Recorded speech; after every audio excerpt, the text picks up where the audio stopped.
Ben,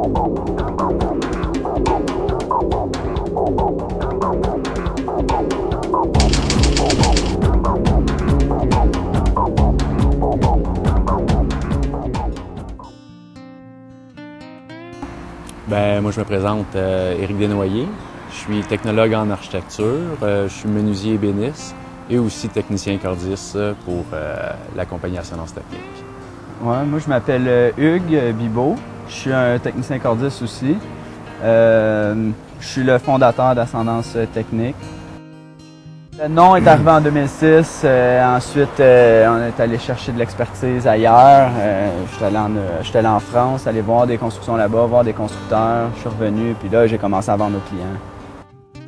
J'étais engagé comme technicien cordiste pour bâtir des parcs pour une entreprise qui s'est installée ici pour bâtir des parcs. J'ai construit avec eux pendant 4 ans. Puis suite à ça, ben, comme j'ai dit, j'étais allé travailler en France pour aller chercher d'autres expériences. L'idée vient de Hugues de s'associer ensemble puis de créer, développer, plus de produits qui seraient les maisons dans les arbres, les terrasses, les cabanes d'enfants, etc. Là. Avoir du cœur, le potentiel leadership, il n'y a pas une université qui apprend ça.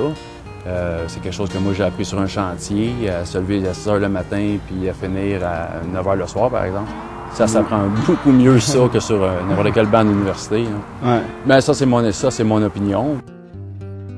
Il faut être entrepreneur en partant pour démarrer son entreprise. Il faut être leader en partant. Il faut avoir une bonne idée.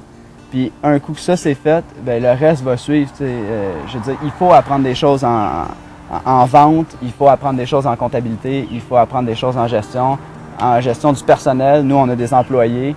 Je veux dire, quand on démarre une entreprise, c'est la première fois qu'on fait, tout ce qu'on fait, c'est la première fois qu'on le fait, à part le métier qu'on sait faire, le métier qu'on veut vendre. Bien, les organismes là, qui nous ont aidés au départ, c'est Sage Montréal, qui a été le premier organisme que j'ai approché dans le fond pour avoir des subventions pour démarrer l'entreprise, c'est-à-dire pour avoir un minimum de matériel, puis etc. C'est eux qui m'ont payé certaines formations, en fait. Puis maintenant, ils nous suivent encore. On a encore un conseiller là qui nous suit tout simplement, voir c'est quoi les activités, qui nous redirige sur les bons endroits. Donc, il y a eu Sage. Après, c'est sûr qu'il y a eu le concours d'entrepreneuriat du Québec. On a participé, on a gagné un prix au régional, au local plutôt.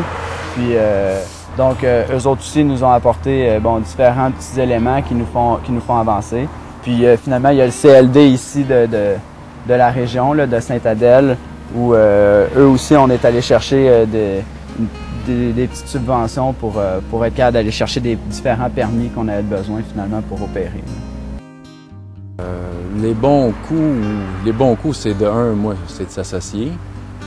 Communication, on a passé, je dirais, peut-être 4 mois cet hiver à faire du bureau, à planifier tout à deux ensemble, à monter des équipes, à trouver le matériel, tout l'outillage.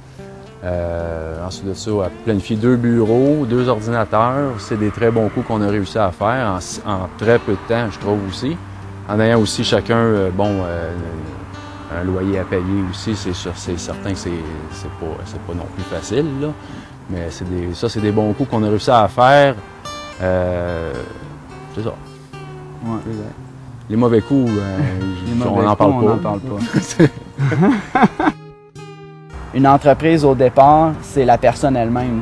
Nous, on est encore à ce stade-là. Ascendance Technique est en train de se dissocier de nous tranquillement puis de devenir quelque chose. Mais pour l'instant, Ascendance Technique, c'est nous. Puis quand il n'y a pas d'argent chez Ascendance Technique, il n'y en a pas chez nous. Puis ça, c'est des compromis qu'on fait nous-mêmes pour... puis ça, c'est important aussi de s'assumer là-dedans. Je suis certain qu'il y a beaucoup de gens qui pensent à reculer à un moment donné quand là, on n'en a plus d'argent. C'est souvent ça la raison. On n'en a plus d'argent, on n'avance plus. Mais non, il faut continuer à avoir confiance. Je pense qu'au début, il ne faut pas compter non plus. Il ne faut pas compter ses heures. On pense qu'à ça, puis le but, c'est de développer, puis qu'éventuellement, ça soit une roue qui tourne, puis que nous, on prenne notre place là-dedans, parce que pour l'instant, on est tout là-dedans. On est la secrétaire, on est le vendeur, On est le comptable, on est tout.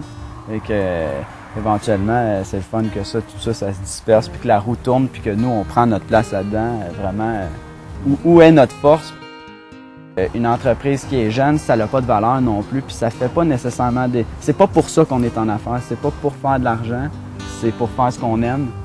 Puis ça, je pense que ça aussi, c'est important de démêler les choses aussi. Il y a des gens qui ont le leadership pour faire ça, qui vont le faire naturellement, puis qui vont réussir en affaires.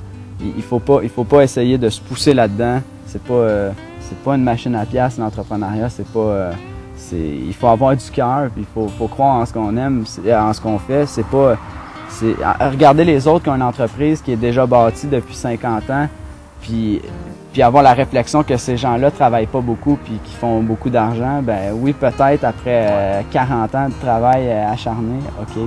Mais l'important, c'est d'avoir le cœur de développer ça puis d'être fier de ce que ça donne. C'est pas une question d'argent. D'y croire. Parce que le chèque, on l'attend souvent.